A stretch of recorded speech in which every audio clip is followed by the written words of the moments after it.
Alhamdulillah, wassalatu wassalamu ala Rasulillah wa ala alihi wa sahbihi wa mawalah. Asyhadu an la ilaha illallah wahdahu la syarika lah wa asyhadu anna Muhammadan abduhu wa rasuluhu alladzi la nabiyya ba'da. Amma ba'd. Rabbi shrah li sadri wa yassir li amri wahlul 'uqdatam min lisani yafqahu qawli. Hadirin fillah rahimani wa rahimakumullah, Bapak Ibu semua yang dimuliakan Allah. Ini kalau kalah Persib Pak, tadi mau libur kajian ya Pak. Tapi alhamdulillahnya agak sampai kalah ya. Ini karena seri kayaknya pengajiannya pun satu babak aja Pak. Karena seri. Ini tidak apa-apa ya hadirin.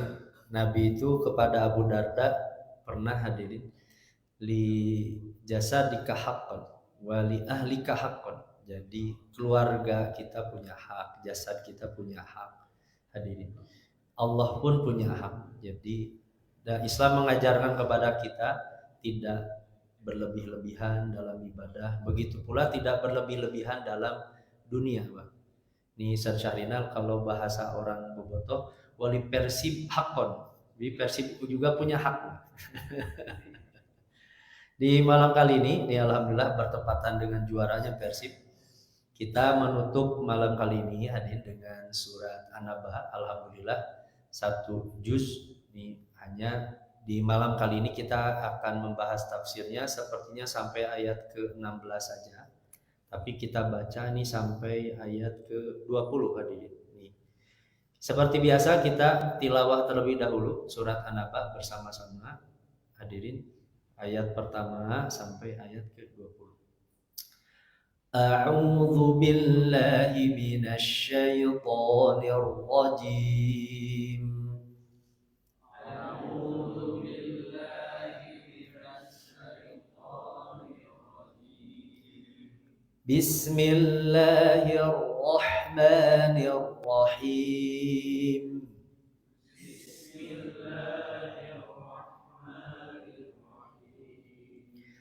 Amma yatasaalun.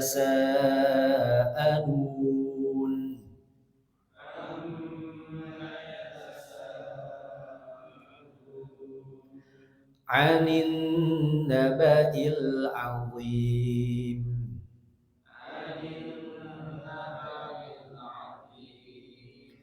Alladzi hum fihi mukhtalifun.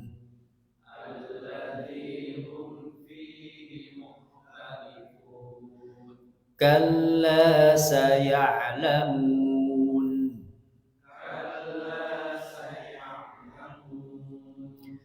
Summa kalla saya'lamun.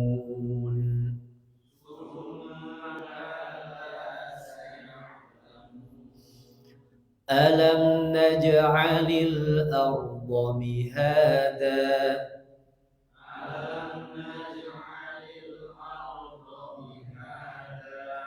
Wal jibala autada.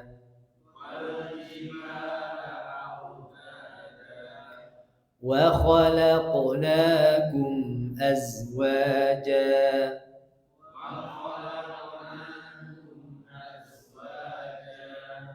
Wa ja'alna nawmakum subata.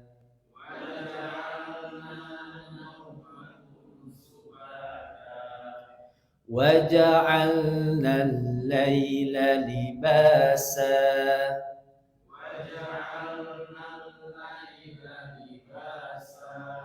وَجَعَلْنَا النَّهَارَ مَعَاشًا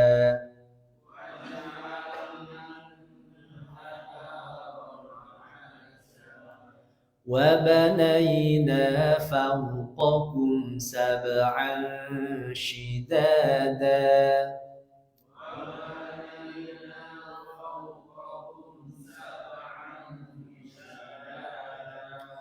وَجَعَلْنَا سِرَاجًا وَهَّاجًا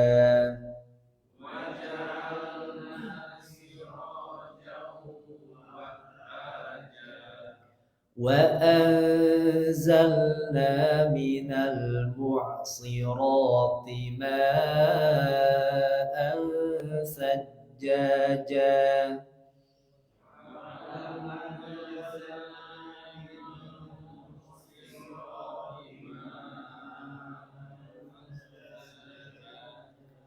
لنخرج به حبا ونباتا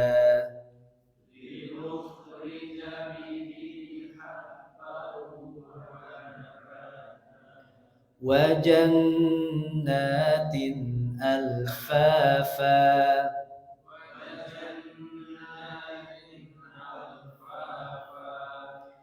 إن يوم الفصل كان ميقاتا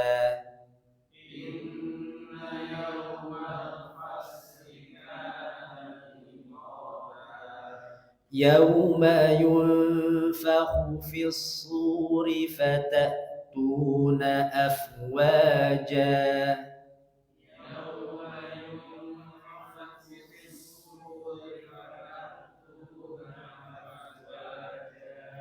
وفتحت السماء فكانت أبوابا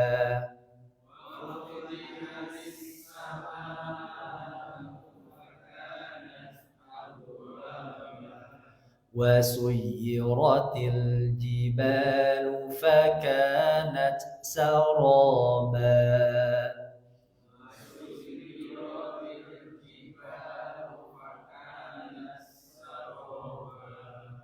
Baik, alhamdulillah hadirin ikhwatillah rahimakumullah. Bapak Ibu semuanya Allah, di beberapa ayat terakhir ini saya ingatkan kembali ya, apabila ada mad iwad menutup waqaf hadirin, hati-hati jangan menambah hamzah. Azwaja autada, ada yang membaca seperti itu. Nah, itu keliru karena menambah huruf dan itu tidak boleh. Kemudian ketika di akhir ayat pertama, kedua, ketiga, keempat, dan kelima, ini diakhiri oleh huruf-huruf gunnah, nun dan mim. Hadirin, nun dan mim itu pasti masuk ke hidung. Tapi ketika membaca panjangnya itu tidak boleh masuk ke hidung mendengung. Contoh ya, amma yatasaalun, masuk ke hidung. Jadi ketika cara membaca panjang itu, mad itu rongga tenggorokan dan rongga mulut. Gak boleh ada yang masuk hidung. Ada orang yang membaca itu seperti itu hadir. Anin naba'il azim. Nah, tuh harusnya alun azim. Anin naba'il azim. Jadi mad itu cara membacanya dia mengalir hadirin, suaranya rongga tenggorokan, rongga mulut, dan tidak boleh ada ketika memanjang suaranya kemudian masuk ke hidung kuhaisyu. Nah, itu dua catatan Bapak Ibu semua nih cara membaca kalau diakhiri huruf-huruf gunnah. Nah, hati-hati masuk ke hidung. Meskipun hadirin lahannya ya termasuk lahan khafi, nggak sampai lahan jali, tapi tentu itu bagian dari kesempurnaan membaca Al-Quran. Lahan khafi itu lahan yang memang tidak sampai merubah makna. Tapi kalau kekeliruan yang merubah makna, nah itu yang tidak boleh mutlak hadirin. Kalau dia sudah belajar membacanya ternyata hadirin sengaja salah, itu berdosa. Tapi kalau dia belajar tapi baca anak kitu-kitu kene, ya seperti kita Pak. Nah, maka hadirin bisa dimaklumi. Contoh yang berubah itu kalau azim dibaca hamzah. Anin naba'il azim. Azim harusnya azim. Bukan ya bukan tapi ya azim, berubah harokat, berubah makna hadirin ya. Baik Bapak Ibu semua oleh Allah, Surat An-Naba sebagaimana namanya, An-Naba itu artinya berita yang besar. Sebagian ulama ahli bahasa mengatakan An-Naba itu berita yang memberikan manfaat yang besar. Itu An-Naba. Jadi Allah itu ingin memberitahu hadirin, dulu orang-orang kafir Quraisy itu kan ketika datang Nabi Muhammad, Pak. Nabi Muhammad itu selalu diomongin oleh orang-orang, Pak. Itu ada orang bawa ajaran baru, Muhammad dia bawa ajaran baru.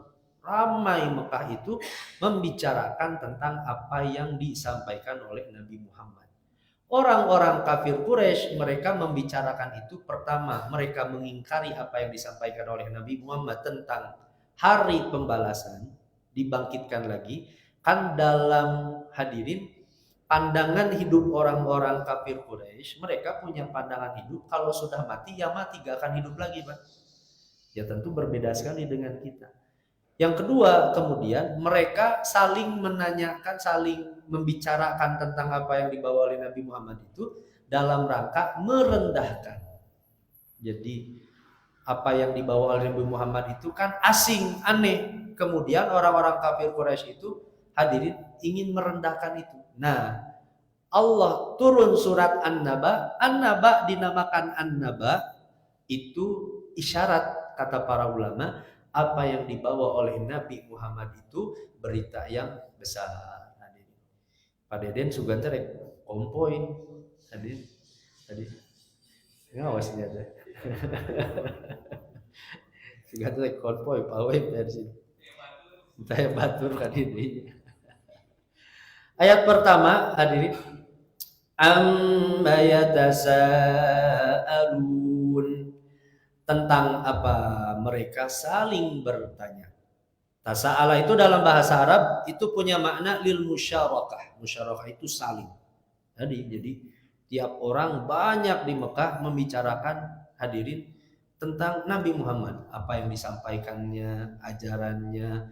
Nabi Muhammad mengajak mereka beribadah kepada Allah, mengingatkan mereka bahwa mereka akan dibangkitkan lagi, hidup lagi di hari pembalasan. Nah, mereka saling bertanya-tanya tentang hal itu.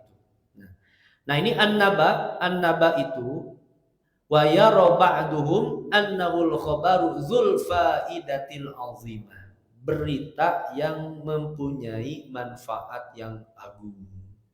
Jadi Allah itu memberitahu seolah-olah kepada orang-orang kafir Quraisy, "Hei, apa yang kalian bersampaikan, yang kalian bicarakan itu, yang kalian saling tanyakan satu sama lain itu tentang berita, tentang informasi yang penting sekali." Nah, itu Pak. Jadi Allah justru secara tidak langsung ingin mengangkat hadirin kehormatan Nabi. Apa yang disampaikan oleh Nabi itu tidak seperti sangkaan mereka. Mereka merendahkan apa yang disampaikan oleh Nabi. Nah, satu riwayat dari Imam Ibnu Jarir, kata Al-Hasan, "Lamma bu'itsan Nabi sallallahu alaihi wasallam," ketika Nabi diutus, ja'alu yatasaaluna fima bainahum an amri. Mereka saling bertanya-tanya di antara mereka tentang perkara yang dibawa oleh Nabi. Apa yang dibawa oleh Nabi. Maka turunlah surat ini, surat An-Naba. Jadi surat An-Naba itu untuk menjawab apa yang dibicarakan oleh mereka. Hadirin. Ini luar biasanya, Pak. Jadi tentu Al-Quran itu turun sesuai dengan konteks dan problem sosialnya, Pak. Sosial masyarakat kafir Quraisy sedang ramai ketika itu. Jadi bahasa sekarang hadirin, Nabi Muhammad viral, Pak, waktu di Mekah dulu. Gara-gara apa yang disampaikan oleh Nabi. Turun surat An-Naba untuk menyelesaikan itu, hadirin, bahwa apa yang dibawa oleh Nabi itu adalah berita yang sangat penting, memberikan manfaat yang besar. Nah, ayat keduanya, anin naba'il azim, mereka bertanya tentang berita yang sangat besar, azim, agung, hadirin. Nih, azim. Nah, makanya tadi bahasanya An-Naba. Dalam bahasa Arab berita itu sebenarnya banyak, hadirin. Bisa khobar, bisa maklumat, informasi. Tapi yang disebutkan dalam ayat ini bukan anil khobaril azim, bukan anil ma'lumatil azimah, bukan, tapi yang dipilih naba, karena bukan semata-mata berita, tapi apa yang dibawa Nabi Muhammad itu adalah berita yang besar. Hadirin, ini kata Syekh Tontowi, aturiduna an ta'rifu dzalika ala sabilil haqiqah, seolah-olah Allah itu bertanya kepada orang-orang kafir Quraisy, kalian ingin tahu secara hakikat sebenarnya apa yang disampaikan oleh Muhammad itu. Nah, dengan anin nabail azim itu Allah ingin memberitahu apa yang dibawa oleh Muhammad itu adalah al-khabaril jasim, an-nabail azim, berita yang teramat penting untuk kehidupan kalian. Gitu. Berita yang sangat agung untuk hadirin sistem kehidupan umat manusia, seolah-olah seperti itu. Hadirin. Makanya dalam ayat yang lain kan hadirin, orang-orang kafir Quraisy itu kan mengatakan seperti ini hadirin. In hiya illa hayatuna dunya namutu wa nahya wa ma nahnu bimab'utsin. Tidaklah apa yang kita alami ini ya kehidupan kita di dunia saja. Kita meninggal dan kita hidup dan kita tidak akan dibangkitkan. Jadi orang-orang kafir dulu hadirin itu punya anggapan seperti itu. Bapak Ibu semua, cara pandang kita hadirin tentang kehidupan akhirat, kebangkitan kita itu sangat berpengaruh kepada moral sosial masyarakat. Sangat berpengaruh besar sekali. Orang hadirin di antara kontrol moral yang paling kuat masyarakat itu adalah kepercayaan kepada agama. Orang sehingga tidak berani mencuri hadirin, orang tidak berani berbuat dosa. Orang beragama saja hadirin terkadang tersandung kepada kesalahan, apalagi orang tidak punya keyakinan agama. Apalagi orang tidak punya keyakinan kepada kehidupan akhirat, bahwa dia akan dibangkitkan lagi. Maka lebih sangat rentan lagi hadirin. Ini kerusakan moral masyarakat. Alladzi hum fihi mukhtalifun, yang tentang berita itu mereka perselisihkan. Siapa yang berselisih tentang berita besar itu?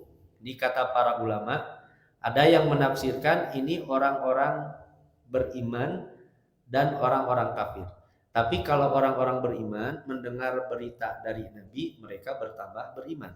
Tapi kalau orang-orang kafir ketika dapat berita itu, Nabi menyampaikan, berimanlah kepada Allah, kalian akan dibangkitkan, kita akan dihidupkan lagi setelah mati.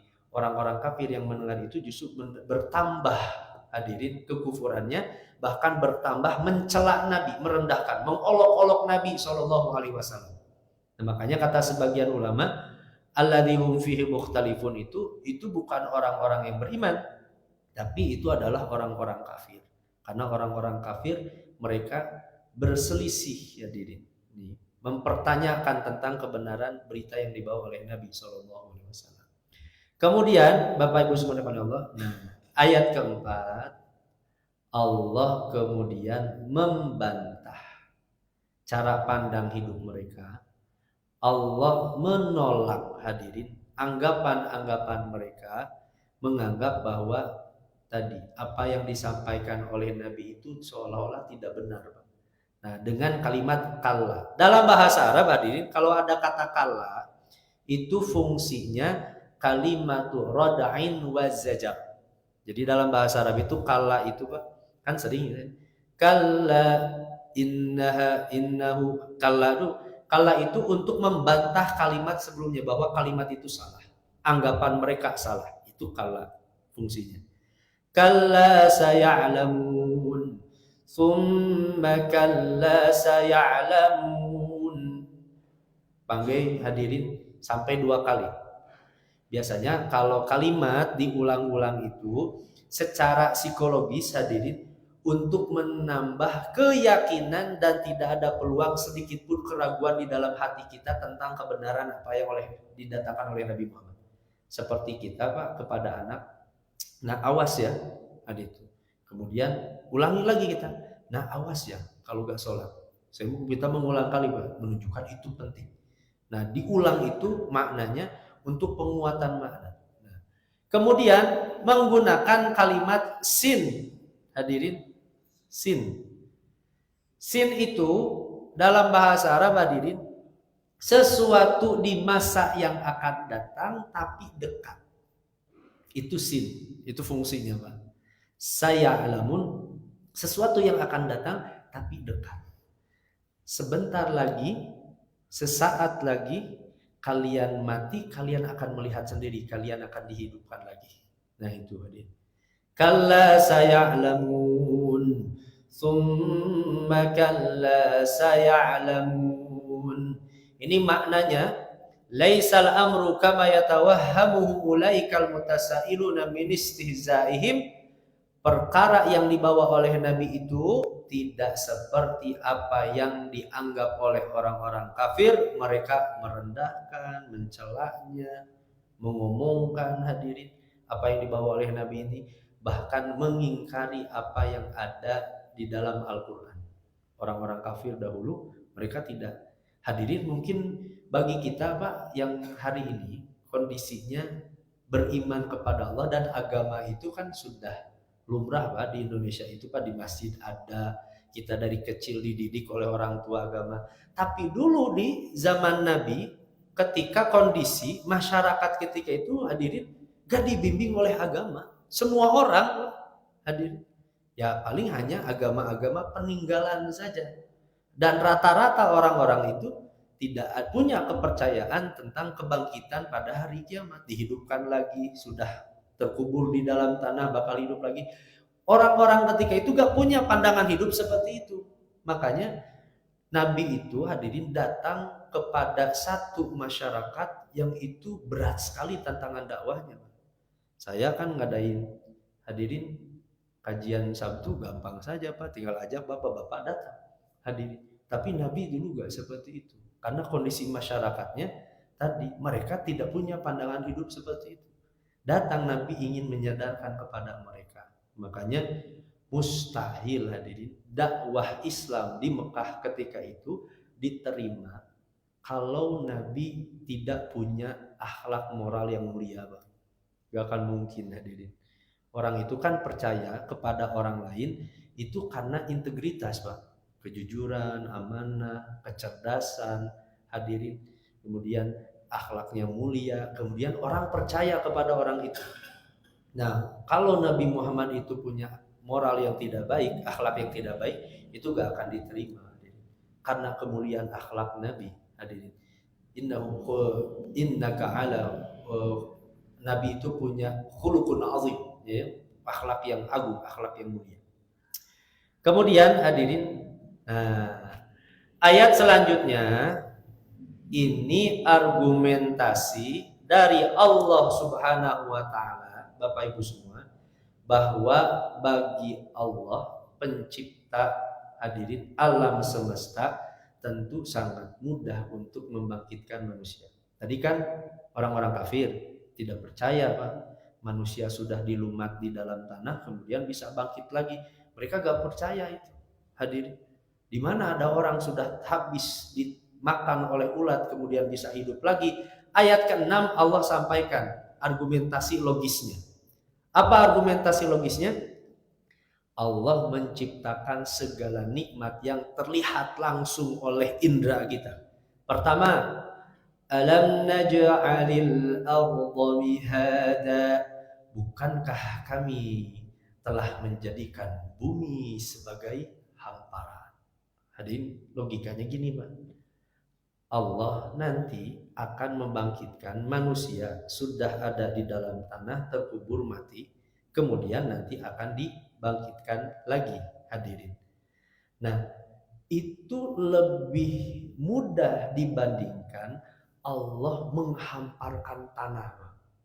Kan tanah ini Bapak Ibu semua, bayangkan hadirin kalau kita keliling Jawa Barat wae Pak, tanah itu kan luas pisan Pak.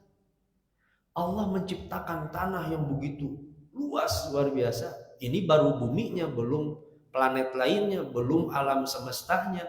Kira-kira hadirin, lebih besar mana penciptaan bumi, langit, alam semesta dengan penciptaan manusia, Pak? Kan lebih besar penciptaan bumi, hadirin. Maka Allah yang menciptakan bumi ini sangat lebih mudah untuk menciptakan lagi manusia. Kan harusnya mereka melihat langsung. Apa yang terlihat ini hadirin hasil dari ciptaan Allah, maka Allah lebih mudah lagi untuk membangkitkan lagi manusia. Nah, mihada itu secara bahasa hadirin itu ayunan bayi. Ibu-ibu kalau punya bayi kemudian punya ayunan, ayunan itu sampai bayi itu tertidur, itu namanya mihada, hadirin. Ini isyarat dari Allah. Allah menjadikan tanah ini nyaman, aman, dan tenang bagi umat manusia didiami. Kan konon hadirin, planet yang paling mirip dengan planet bumi itu planet apa, Pak? Planet Mars katanya kan. Tapi di planet Mars pun jauh sekali hadirin kenyamanannya dengan planet bumi.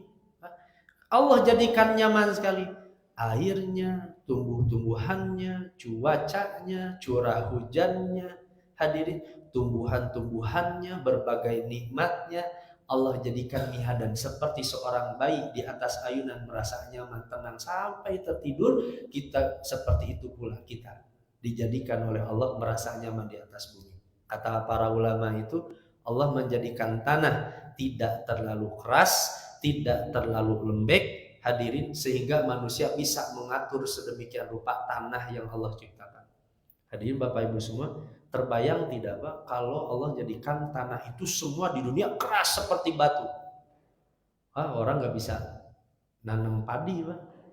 Atau sebaliknya, Allah jadikan semua tanah di bumi ini lembek seperti lumpur. Wah, ripuh naik jalan tol teh Pak, hadirin, ancul-anculan hadirin. Kalau misalnya tanah itu dijadikan seperti Allah jadikan nyaman tanah itu. Mihada. Wal jibala autada, dan Allah jadikan gunung sebagai autada. Dulu saya pernah sampaikan ya. Autada itu jamak dari watad. Watad itu kalau orang hadirin memaku, membuat pasak hadirin supaya benda tidak bergoyang, atau contoh orang buat kemah, di setiap sisi kemah itu kan suka dipatok. Nah, dalam bahasa Arab itu namanya watad. Dalam bahasa Arab itu Allah jadikan gunung-gunung itu sebagai watad. Watad itu fungsinya apa? Supaya kemah itu tidak bergoyang, supaya kemah itu tidak mudah tertiup angin, supaya kemah itu tidak mudah runtuh. Dan Allah jadikan gunung itu sebagai watad. Jadi makanya sebenarnya ini kiasan. Watad itu supaya tanah ini tidak bergoncang, supaya tanah ini stabil, tidak banyak bergerak. Makanya, dan itu sesuai dengan penelitian modern Pak, gunung itu sebagai penahan gempa fungsinya. Sebagai penahan gempa itu gunung. Makanya kata para ahli hadirin, yang paling banyak terjadi gempa itu justru di gunung. Hadirin, Tangkuban Perahu itu tiap hari itu gempa, hanya skala Richternya kecil sekali sehingga kita tidak merasakannya. Tiap Tangkuban Perahu nyaman we. Coba kabayang lawan tiap Tangkuban Perahu genep skala Richter Pak. Nyaman, tapi sebenarnya setiap hari gempa. Nah, setiap hari itu gempa, tapi fungsinya untuk menahan gempa. Dulu saya pernah sampaikan ya, ini analoginya dari Zakir Naik. Kata beliau, kalau ada orang bertanya, katanya gunung sebagai penahan gempa, tapi kok di gunung justru menjadi tempat yang paling banyak gempa. Analogi Dr. Zakir Naik seperti ini. Seperti halnya rumah sakit. Rumah sakit itu fungsinya untuk apa hadirin? Supaya orang sehat Pak. Tapi kalau kita tanya, orang yang paling banyak sakit di mana? Kan di rumah sakit. Nah, itu loh analoginya dari Dr. Zakir.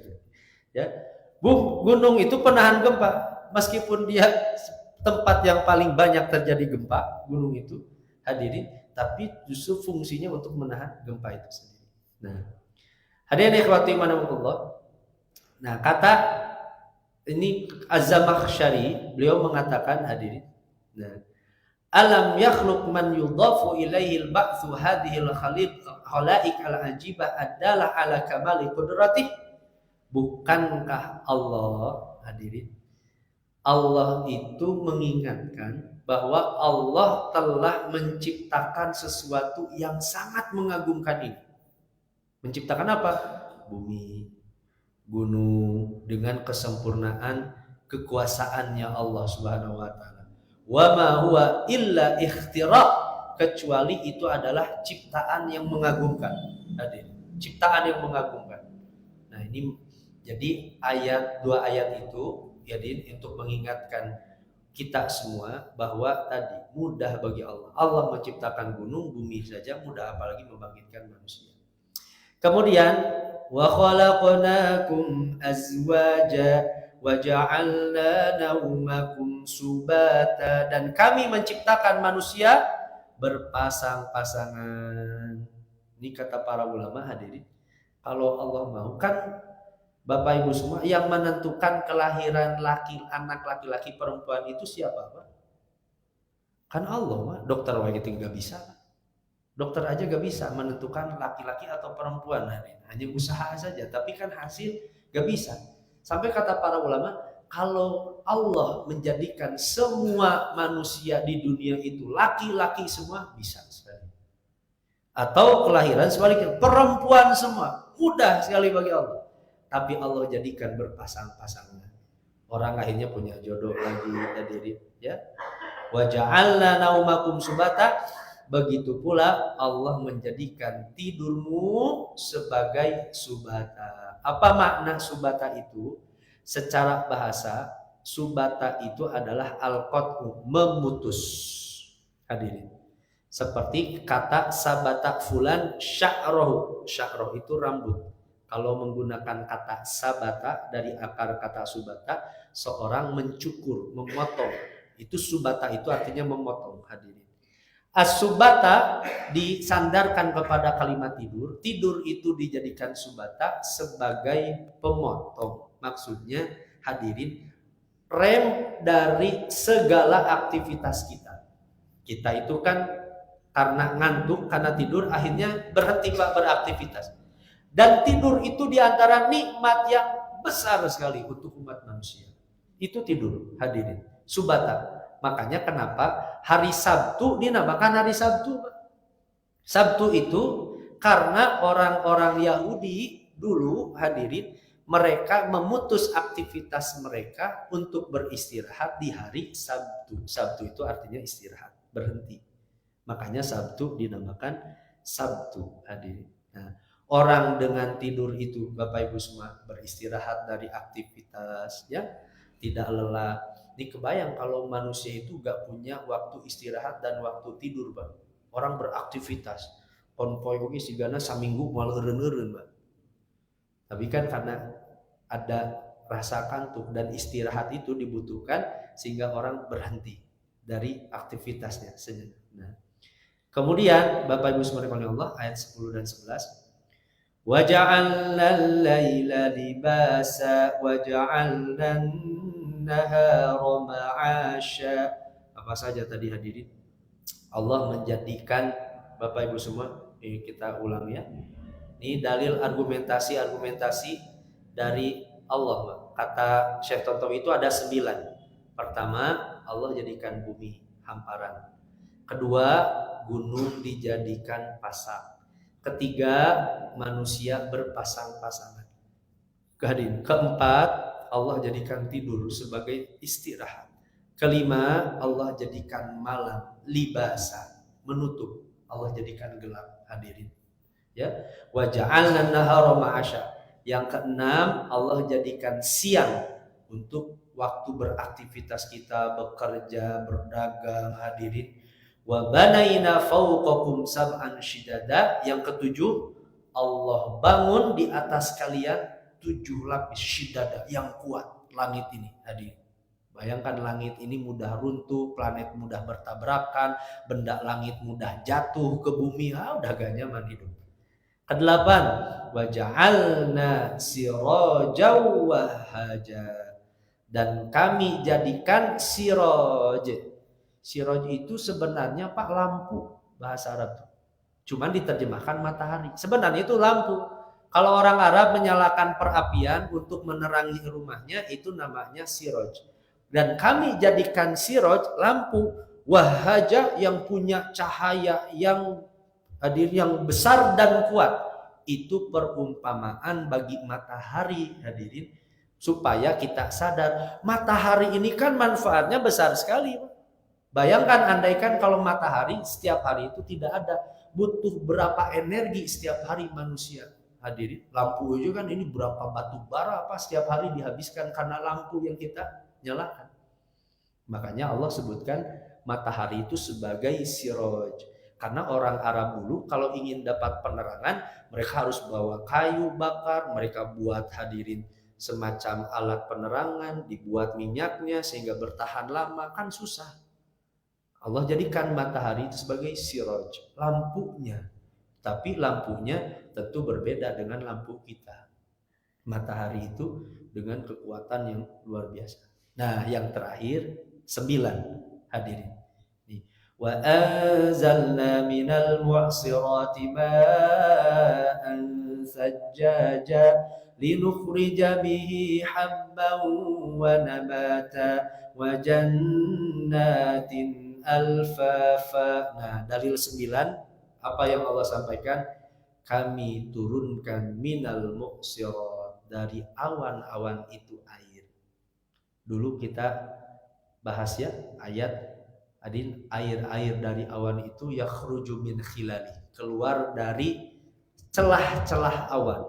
Karena kalau kita hitung berapa hadirin liter air yang turun setiap 1 kali hujan saja, kan itu banyak sekali. Bayangkan hujan bisa seharian atau bisa 1 jam 2 jam.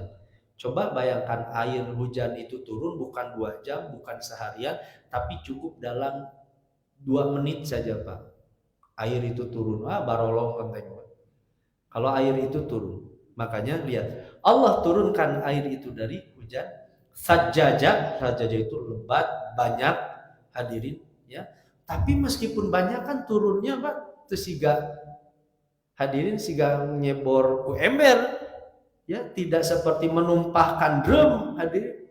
Tapi di Allah jadikan turun dari air, dari awan itu kecil air itu, sajjaja linukhrija bihi habba wa nabata, sehingga kami kemudian keluarkan biji-bijian, tumbuh-tumbuhan, wa jannatin alfafa, dan kebun-kebun yang beraneka ragam. Kata para ulama tafsir, jannatin alfafa itu maknanya adik, air yang sama tapi tumbuhan yang tumbuh semua berbeda. Itu makna jannatin alfafa itu. Airnya kan sama Pak, tapi kan setiap yang tumbuh berbeda-beda hadirin. Cabe di Pangalengan jeung cabe di Dieng beda Pak.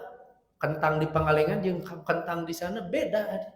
Berbeda setiap apa yang ditumbuhkan, padahal airnya sama, tapi Allah ciptakan berbeda-beda.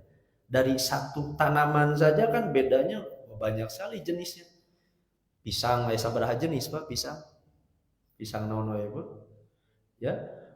Banyak, itu jannatin alfafa. Nah, hadirin, dari 9 dalil ini, 9 gitu kan? Pak, bumi jadikan hamparan, gunung jadikan pasak, orang berpasang-pasangan, tidur dijadikan istirahat, malam Allah jadikan hadirin tempatnya gelap, malam jadi istirahat, siangnya jadi tempat penghidupan. Allah bangun langit 7 lapis luas sekali hadirin, jadi keamanan kuat hadirin. Allah jadikan pelita terang benderang matahari, Allah turunkan air hujan sampai akhirnya tumbuh-tumbuhan itu semua. Tidakkah itu cukup jadi dalil ya bahwa manusia itu nanti akan dibangkitkan lagi? Nah, manusia itu hidup lagi sangat mudah sekali. Nah, makanya kemudian Allah tutup tadi, inna yaumal fasli kana miqata, sungguh yaumal fasli, hari keputusan. Fasli itu pemisah, mana yang hak, mana yang benar, mana yang beriman, mana yang tidak beriman, siapa yang mengikuti Nabi, siapa yang mengingkari, siapa yang merendahkan, siapa yang mengagungkan. Hadirin, siapa yang jujur, siapa yang dusta, dipisah. Makanya hari kiamat disebut dengan Yaumal Fasl. Siapa yang berbuat zalim, siapa yang amanah, siapa yang berbuat baik, siapa yang berbuat buruk, dipisah semua oleh Allah dengan adil. Kana miqata, itu ada waktunya yang tetap. Hadirin, Allah tutup dengan ayat ke-17 ini. Hadirin Bapak Ibu semua, ini dari ayat pertama Pak. Pertama, Allah ingin menyadarkan kepada kita Bapak Ibu semua, apa yang kita baca dari Al-Quran ini, apa yang disampaikan oleh para penceramah, ustadz, hadirin para guru kita, para kiai, ya, para ulama-ulama kita, ini adalah informasi berita yang sangat penting untuk kehidupan kita. Hadirin, nabail azim, bukan berita yang sederhana. Dan Allah sampaikan argumentasi semuanya karena ingat, inna yaumal fasli kana miqata, di hari kiamat Allah akan memisahkan siapa yang beriman dan siapa yang tidak. Semoga bermanfaat hadirin Bapak Ibu semua kepada Allah. Ini untuk malam kali ini surat An-Naba, alhamdulillah. Sisanya insyaallah nanti kita akan bahas di pertemuan yang akan datang. Semoga Allah tetap sehatkan semua hadirin, Allah berikan keistiqomahan kepada kita semua. Aku qouli hadza wa astaghfirullah li wa lakum. Assalamualaikum warahmatullahi wabarakatuh.